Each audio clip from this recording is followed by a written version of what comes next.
So what's going on, everybody? JevMan316 here from the JevMan316 Pop Culture Reporter channel. I wanted to do something special here. A while back, we did a live stream where we watched the movie Carousel, and I was lucky enough before that to do a quick interview. Well, it was supposed to be quick with the director, Steve Rudzinski. And I've got some items that I've also purchased from him that I want to show you. But I know live streams don't get to play that normal videos do, so I'm editing down the live stream into a video, and then so watch it and then come back here and I'll show you a few of the items related to his movies. So what are we waiting for? Let's get into the interview and come back here at the end. Let's go.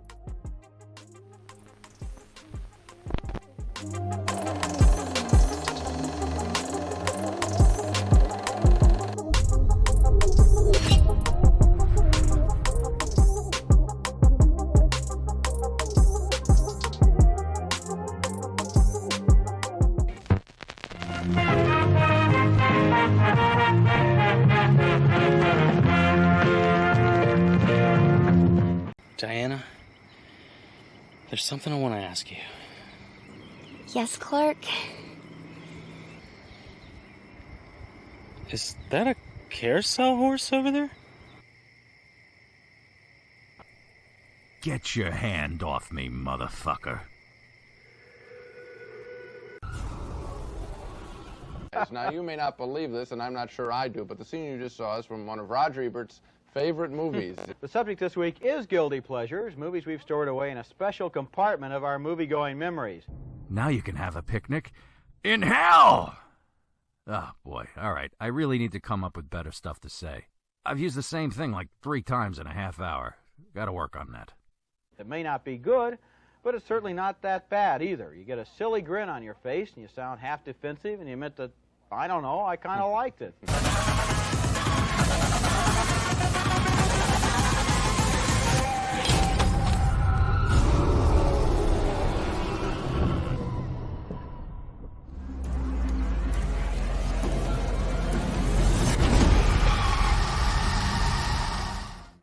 So what's up, everybody? Welcome back to the JeffMan316 Pop Culture Reporter channel. I'm your host, as always, JeffMan316, or just Jeff.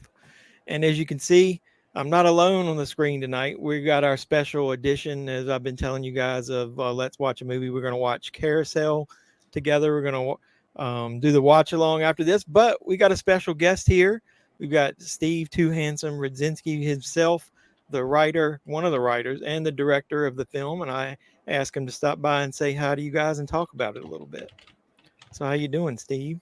I'm doing very well. Thank you so much for having me on this show.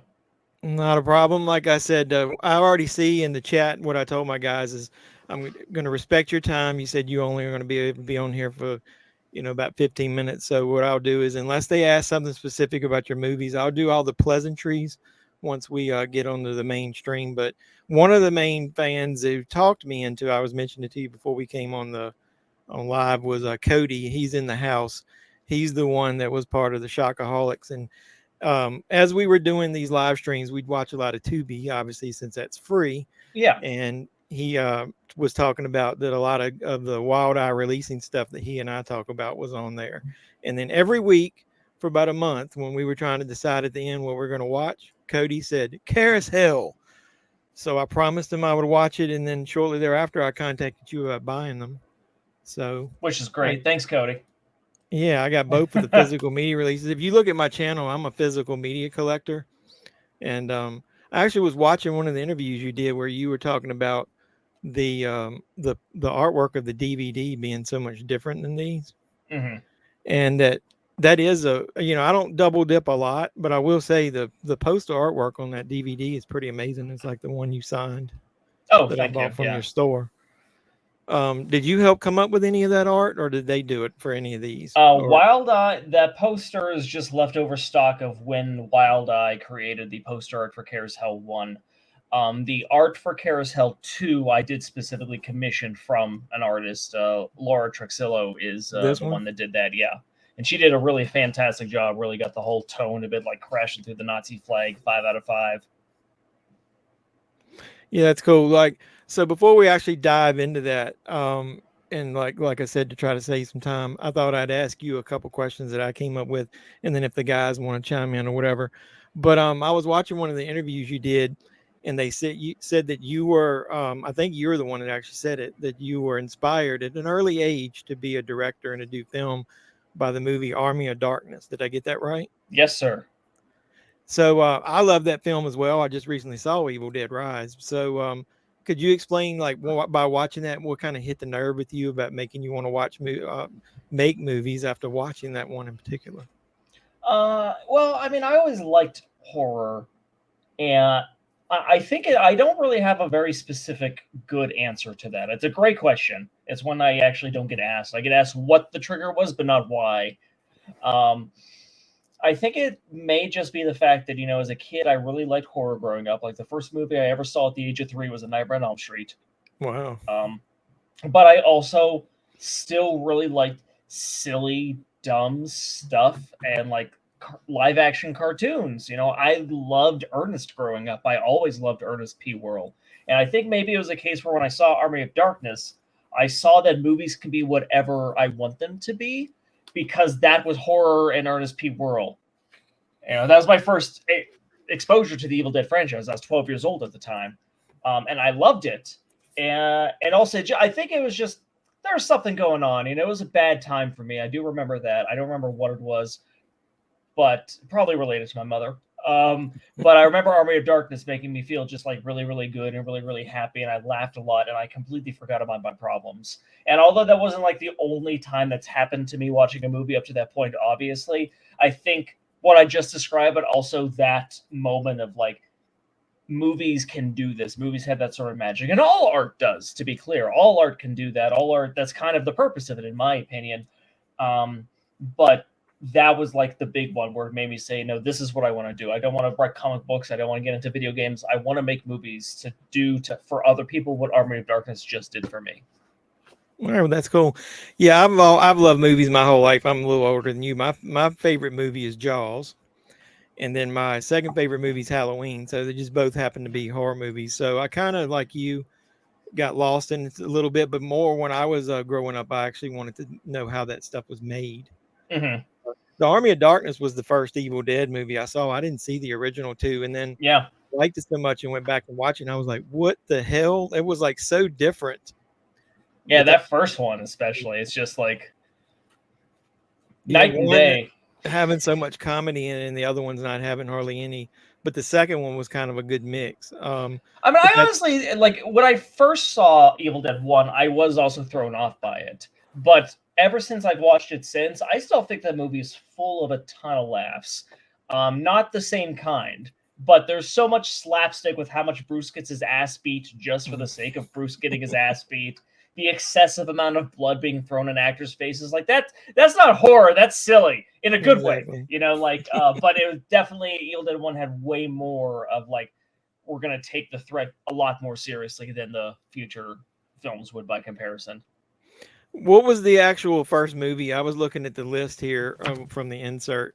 I do like how you have integrated a lot of other pop culture. Obviously, that kind of goes along with my channel, where, I see the Meowie Halloween. That's basically the Ernest Scares Christmas poster with your cat on there. Yes. And so you've done that with like the Christmas Vacation one and that kind of stuff. But what was the very first movie that you actually directed yourself? I mean, the very first movie was some piece of trash I made when I was like 14 years old in my backyard. I think it was called Complete Darkness. Maybe. It was real bad. If we want to go with something that I sold, my first movie that I directed was basic. Well, no, because I sold a terrible film called Legends, and I sold a poorly made but way funnier film called Wolfster. And then I tried making my like first real horror film, which was Basic Slaughter, which was god awful, beyond terrible, even worse than the Wolfster movie I just made. And I made that in about 2007. Then I kind of got into like just doing online content until I refocused to like be a filmmaker instead of just like an internet content creator. So I usually say the start of my career was The Slasher Hunter, which I released in 2011. But I'm pretty open about the fact that I did make stuff before then. It was just very, very bad. Yeah, we've got to start somewhere. I mean, you got to learn your lessons. Yeah. And like I tossed several of those pieces of garbage on stevebuster.com because my fans wanted them and they hate me. But it's behind a paywall, and I don't sell physical copies of those because I am embarrassed. Well, I think around the time of the pandemic was when I had already started my channel, but when you can't go out to the theater anymore, and I was used to going out a lot, I started digging into micro budget movies, things that were on YouTube, and fan films. And I always tell people there's a group of people that I know who don't like any of that stuff, but it's because they only want like big Hollywood productions. Yeah. I look at films as, what can you do with those small budgets, like you in this movie, Carousel, the creativity, the originality? What can you do? What was the budget for Carousel? Do you mind me asking? Carousel, absolutely not. The budget for Carousel 1 was a total of $15,000. I paid everyone on that set. Everyone gets fed. We rented that house. The locations were not free on this film. Cinematographer was paid. Editor was paid. Everyone ate very well. And, we put a lot of money into the effects. About a third of that. I mean, a little under a third, but a significant chunk of the budget went towards just the effects for this. And Duke himself cost about $1,200. I think I remember watching part of the interview. Didn't you say you bought that from someone who molded it from a real one? You bought it off of eBay? Yeah. Well, that's pretty amazing. Did you go into that movie with that? I know one of the things I listened to that you said was that you had the idea as far as the title before that you actually wrote the movie. Did you come up with that title? The title was Elaine. Okay. Elaine Isley was the one that did the title. Yeah, she's the one that came up with the basic idea, the title, and then Duke's motivation. And then we combined forces from there on out. Okay. Well, I love the one of the things I was talking to Cody about, and also I think he mentioned on his, was originally when I first read about it, it doesn't make any mention that Duke speaks. So when you start watching the clips online, I was, the first time I saw it, I immediately started laughing because that's the one thing you don't expect. And then also I kind of half expected you guys maybe to use puppet hands or something to hold the weapons. And I won't spoil it for everybody in the stream if we end up watching it. Nobody has seen the whole movie, but I find myself, even though it's a horror movie, I was laughing just as much as I was. Well, I mean, that's the intent. I mean, this is Exactly. really a comedy film, just in the horror genre, but it is straight up a comedy. Horror is not the focus. Horror is not the point. Like, this is meant to make people laugh. And also there's a little bit of the analysis of like self-discovery in terms of themes, if I want to sound like a real director. So if you're laughing, good. That's the point. But I give mad respect to you guys for treating the gore aspects as well as you could with the budget that you had, because I mean, it's some pretty decent effects still in there that compare to a lot of the other small budget horror movies. I mean, that's what impresses me the most when you start watching films like yours or just the fan films that are coming out and stuff. What creativity they can come up with to kind of mimic some of the things that you see in bigger budget movies is pretty amazing. But I know I love the concept of him, of Duke with the one-liners. And so, and then you guys did a good job of mixing in some other like pop culture references, because I know he uses the famous line from Die Hard in there. Yeah. Did you think of that kind of stuff? Yeah. That was mostly me for sure. Not all me.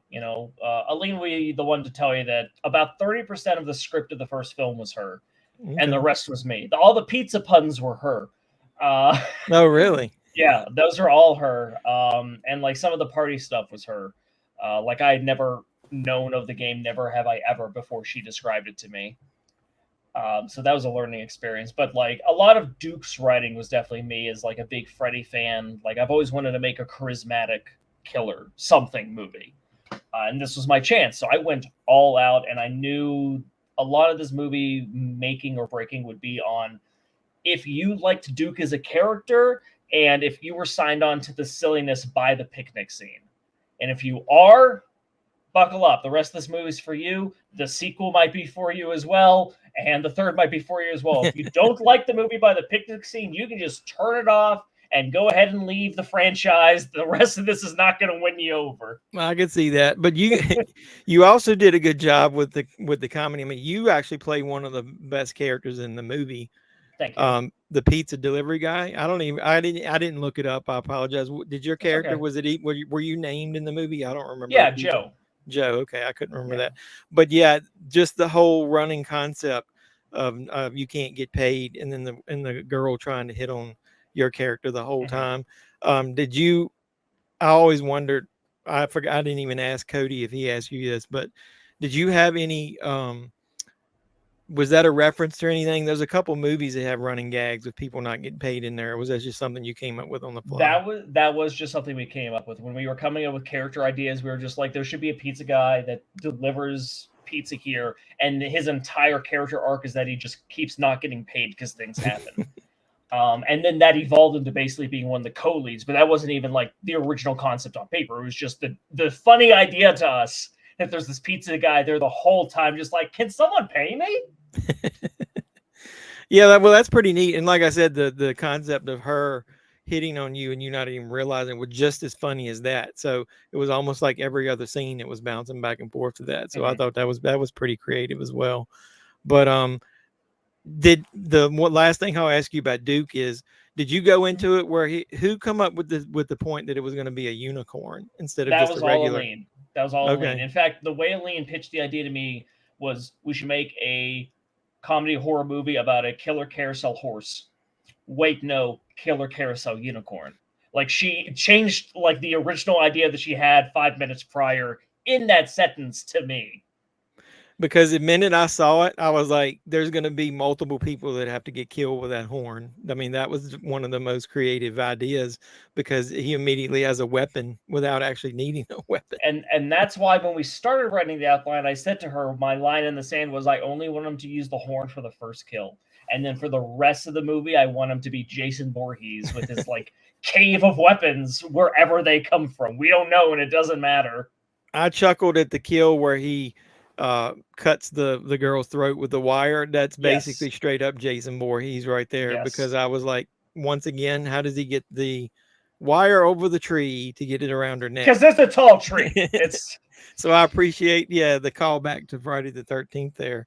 That entire scene was my Friday the 13th 6 reference, because like I don't know if you're familiar with the story, but the director of Friday the 13th 6 was told they needed more kills in the movie.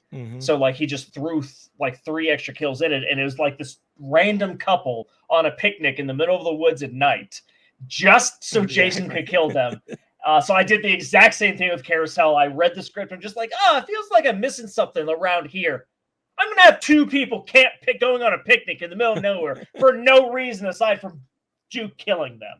Yeah, now I used that clip in that intro video. I thought that was that was pretty funny as hell because she was like, shouldn't we have seen that when we walked by? He would have been there. But we had a couple. Cody was like, well, he just said he appreciated you talking about his Shockaholics discussion. But one of my regulars, Doug, he said that will the third carousel wrap everything up? Are you only going to make a trilogy of this? The plan was for a trilogy. That was the plan. I can make more. Like the Kickstarter for 3 said, if we hit 30,000, I'll make CarousHELL 4 next year. That wasn't an empty promise. We have a story idea. We have a plot, a basic plot idea for CarousHELL 4.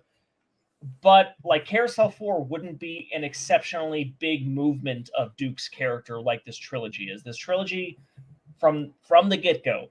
And I don't want to sound like George Lucas lying, claiming that we had every script written in 2015. That's not the case. But like we knew what the whole plot of 2 was when we were shooting 1, and we knew what the basic theme of 3 was going to be. And it was always intended that each film would be a genuine forward step of Duke as a character, of his arc, of his growth as a person.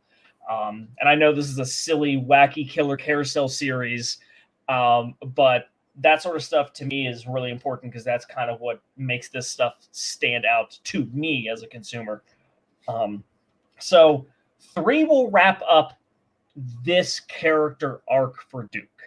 This can be the last CarousHELL movie, in my opinion. Like, we answer all the major questions, almost everything that was like a question or a conflict does reach a solution, does reach an end. or at least close enough to an end that you can kind of imagine on your own how the rest would work out. I feel really strongly about Carousel 3. I think this is a great ending for the journey Duke has been on since 2016 with this first film, and then growing into a father in Carousel 2, and now dealing with the consequences of his actions from Carousel 1. That's the whole point of Carousel 3. In addition to still dealing with, a new antagonist, a Carousel rabbit named Usagi, who we just got these stunt molds of. In addition to, those more internal conflicts, we still have the external conflict. So if I never make another Carousel after 3, I will be completely content. I'm happy with doing what we did. No unfinished business. If Carousel 3 is a success and a hit and the fans want more and I feel motivated to go for it, I'm not going to make Carousel 4 next year now without the Kickstarter, but I might make Carousel 4 in 2025 or 2026 after I rest from the series for a bit, or if I'm getting hired to do other stuff. If that never happens, 3 is it, but it feels like the conclusion to the entire series and the entire franchise. But I can't keep making more. I'll make Carousel 10 if people keep on wanting Duke. Of course. But 3 will still feel like the ending of this specific story, I guess, is my takeaway point from that. So we can keep going. We can have fun. We can get nuts. We can go to a whole bunch of different places with Duke and then in this world. So I'll never say never. I'm not saying this is definitely the end, but it is a end or an end. Well, that's a perfect answer, because it's kind of like the Friday the 13th. It really did end after 4. And then after that, they just went batshit crazy and did whatever they wanted to do after that. So you could kind of use the same concept. I Cody, did see earlier Dougie had a question that came up on the screen real quick, and then Cody brought up. So I went to your YouTube here to see Dougie's first question, which was Steve, how much did Duke weigh, and was it hard coming up with the pizza name? Was it real? Duke is hollow, so Duke is awkward to hold because he is a life-size carousel horse, but he is very light. So really the problem just becomes with steering Duke and getting Duke to where you want him to be. It's not so much lifting. Lifting Duke is nothing. I'll ask one question. How did you maneuver him in the car, being able to video it and not see who was working Duke, or as far as when he was, talking on the screen? How did that work? We have a stunt head that's used for the quick movements and the stabs and stuff. Okay. So basically, when we were actually driving, I sat real low in the driver's seat, and we were in an empty parking lot, and I was holding Duke here and driving the car down here while Scott was in the passenger seat recording it.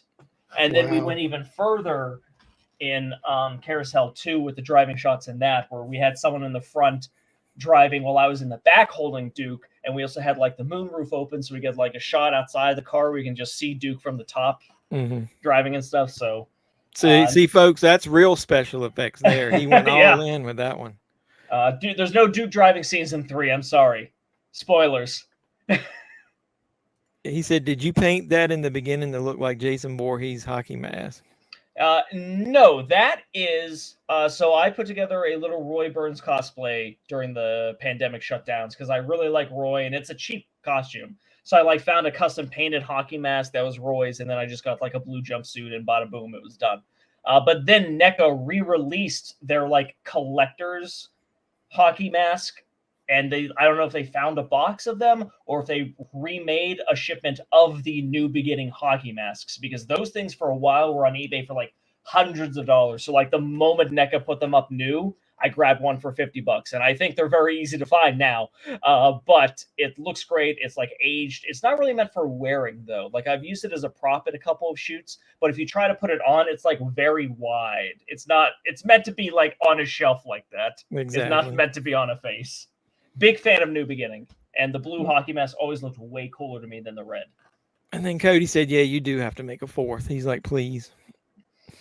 Hey, again, if people pay me, I just want to take a break from this for a while. I may make no movie at all next year.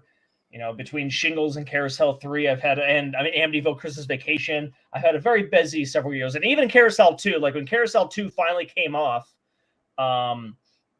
I'm sorry, came out. I don't know why I said came off. When Carousel 2 finally came out, I was already in pre-production discussions for Shingles the movie. And, now we've made and released Shingles the movie, and I'm already going into production on Carousel 3. Not to mention I made Amityville Christmas Vacation in between, like, finishing Shingles and shooting Shingles. So I'm very tired. And then who knows what will happen in 2025 if I get hired to direct something else, if I have a new original idea, if Aline or even someone else I know has a new original idea. I never planned to make the Meowie franchise, but I got 4 of those in the can somehow, so I'm not going to predict what the future is. I just know I'm not making Carousel 4 next year. I want to sit down. You're a busy guy, but it sounds like you're a pretty creative guy, too, to come up with all those different wide range of things, all the way from the comedy to the horror like that. He said he was actually talking about one of the other unicorns on the ride seemed to be painted with that paint scheme. Wonder if that was by accident. And then it said, what was his question about the pizza? The name. But I loved it. Who came up with that concept? You're the 42nd best in the county. So the name was, I'm pretty sure the name of the pizza place was Aline, because it's a reference to Everyone Must Die. Where there was a character named Pete, and the original tagline of the pizza place was Pete's Pizza. Pete doesn't work here anymore because Pete died and Everyone Must Die. And almost all of my movies take place in the same world.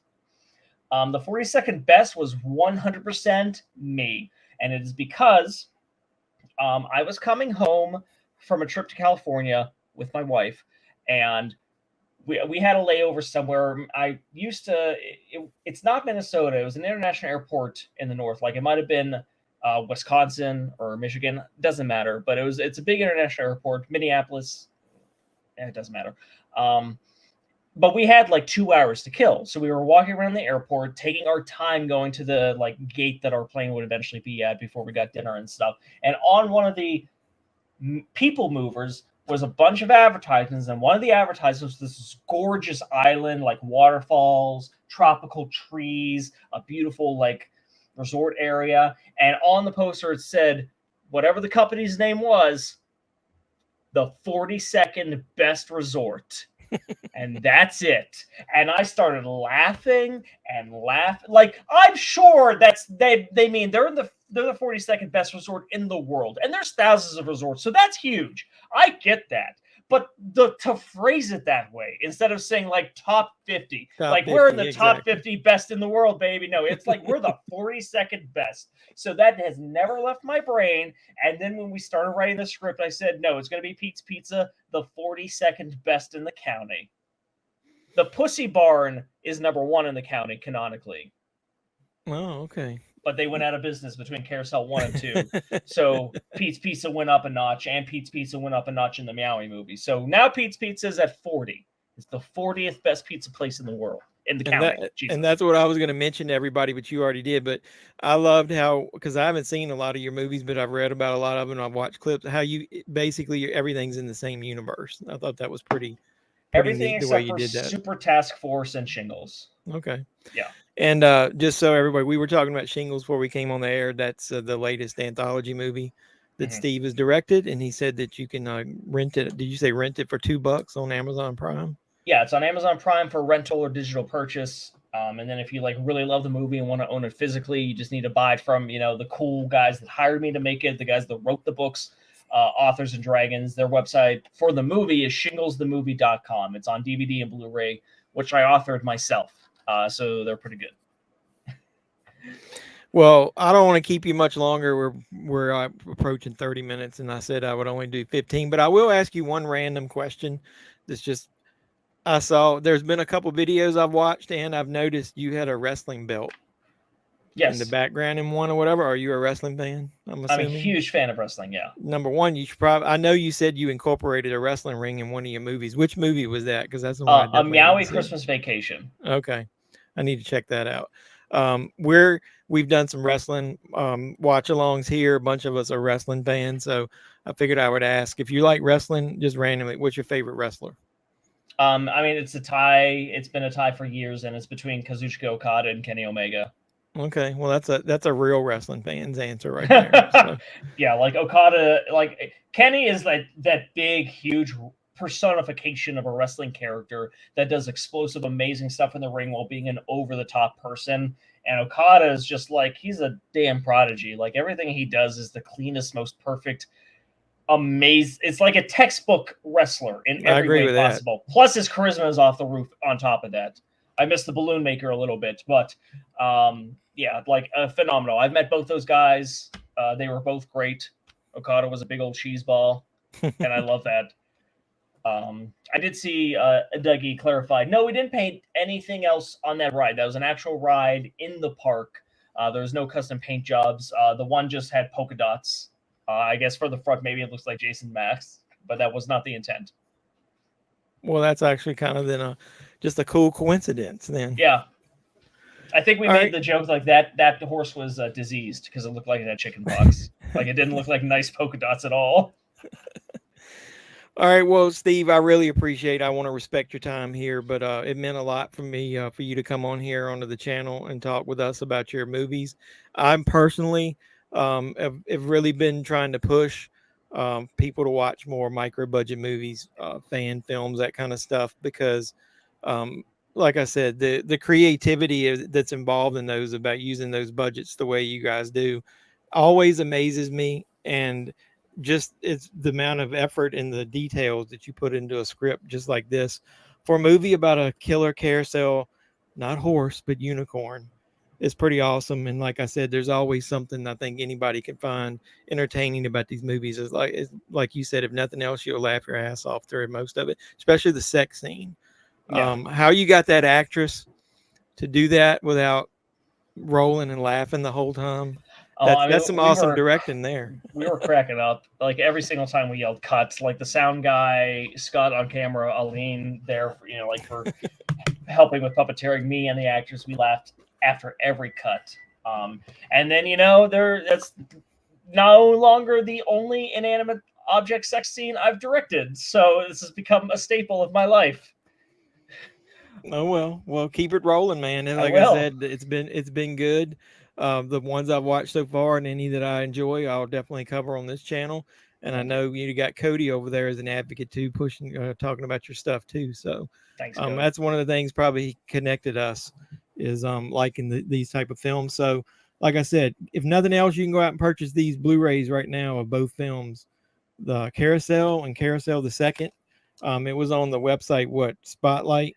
Yeah, silverspotlightfilms.com. Yes, if you folks want to buy any of my movies, any of my physical stuff, I got the CarousHELL deck building game on there. We got posters. It's silverspotlightfilms.com, as Jeff Mann just pointed out. If you aren't a physical collector, but you do want to more directly support me as a creator, I appreciate that. I do have a digital subscription service, a Patreon, stevebuster.com. You can get for $2.99 a month. It's all of my feature films that I officially released through Silver Spotlight Films, plus a couple exclusive shorts that were made just for Steve Buster. And then for $4.99 a month, it's all of the bonus features from all of it's an additional 14 hours of just bonus features, older films I don't sell anymore, interviews, special retrospectives, and some exclusive commentaries and some of my older stuff too. So, and you can bookmark everything. You can keep it forever after you unsubscribe. I don't mind. Just please don't share those links. That is my only request. All right. Well, like I said, really appreciate you, Doug himself. He said, yeah, thanks for chatting, because we're going to watch it and we can't wait for the third film to come out. I will ask this. I don't know what the hell I was thinking. I saw your Kickstarter ended and I didn't get to donate to it. Are you going to have any of the Blu-rays or DVDs of that available later? Because I definitely want to support you and get one. Yeah, when the movie's done and officially released, the DVD and the Blu-ray will be up for sale immediately. I'll be self-distributing this. I won't be sitting on it or waiting on it. The only thing that won't be available will be that Kickstarter exclusive trilogy Blu-ray, which comes with different box art that's only for the Kickstarter, and the Kickstarter exclusive Blu-ray disc that has Carousel 1 and 2 on the same disc with new commentary. That was Kickstarter only. If you missed your shot, you missed your shot. I'm sorry. But I want to respect the Kickstarter supporters and keep it that exclusive. Oh yeah, obviously. But like I said, I want to be able to support you and keep it going. There's no way I did see Dougie asking that thing that you put up. Will we get to see other living things in the third film? I assume he means other objects. Yes. Carousel 3 has multiple killer objects and also multiple mascot characters. Oh, nice. So there's a lot of expanding world. As in this far one. as you talking about mascot characters more than Cowboy Cool? Yes, Cowboy Cool is part of an organization called Mascot. There's a mascot character for every letter of the alphabet. Oh, wow. We won't meet all of them in this film. Please don't misunderstand that. But like we planned this out. Like we came up with a whole list. We came up with like the rules and everything, and then we picked like 2 of our favorites to go into the film. Well, that's pretty detail oriented there. So, like I said, I support you, and hopefully anybody that watches this now or later will as well. So, really appreciate you coming on. And we're getting ready. Once I drop you up, we're going to watch the first Carousel. So, I hope you folks enjoyed. I hope you get a good kick out of it. I might stop into like the YouTube page to like type into the chat here or there, but no promises. all right. Well, I'm Jeff, man. If you do that, then you're the man. So I really appreciate you coming on. And like I said, I'll be pushing not only Carousel, but anything of yours I watch. My guys on the channel will be hearing about it, guys and gals. So thanks a lot. And I'm going to go ahead and drop you off, and we're going to watch the film. Enjoy it, everyone. Thanks a lot. So hopefully you enjoy that video, and check out Carousel and Carousel 2, and then he's making Carousel 3. So I figured I'd show you something I've already shown on the channel, but just in case you haven't seen it, I did support him by buying Carousel on a Blu-ray, so you can get it from his store.